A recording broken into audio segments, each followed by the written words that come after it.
हाय नमस्कार मंडळी, तुम्हा सर्वांना भोगीच्या खूप खूप शुभेच्छा. बघा तर इथं देवपूजा झालेली आहे आणि इथं संक्रांतीची पूजा करणार आहे. बघा तर ही बघा संक्रांती आहेत ना, मी स्वतःच्या हाताने रंगवलेले आहेत बघा.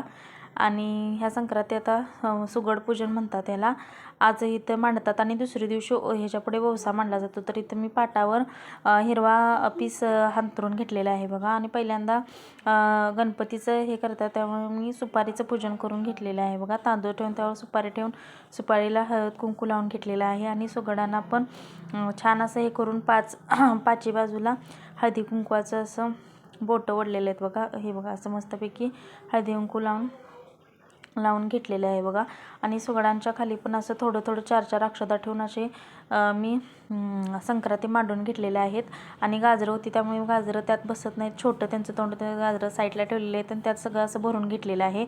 आणि पुढे जागा म्हणजे उद्या त्यापुढे आपल्याला ववसा मांडायला येतो म्हणून मी असा पाट मांडून पुढे त्याच्या ठेवलेलं आहे बघा. आणि अशा प्रकारे पूजा केलेली आहे. आणि नैवेद्य पण भाकरी, भात, भाजी. आज बघा भाजी संपूर्ण करतात, मिक्स भाजी करतात, कांदा गाजर ठेवलेलं आहे बघा. तुमची झाली का भोगीची तयारी ते नक्की सांगा. आणि कसा वाटला ब्लॉग हे पण सांगा बघा.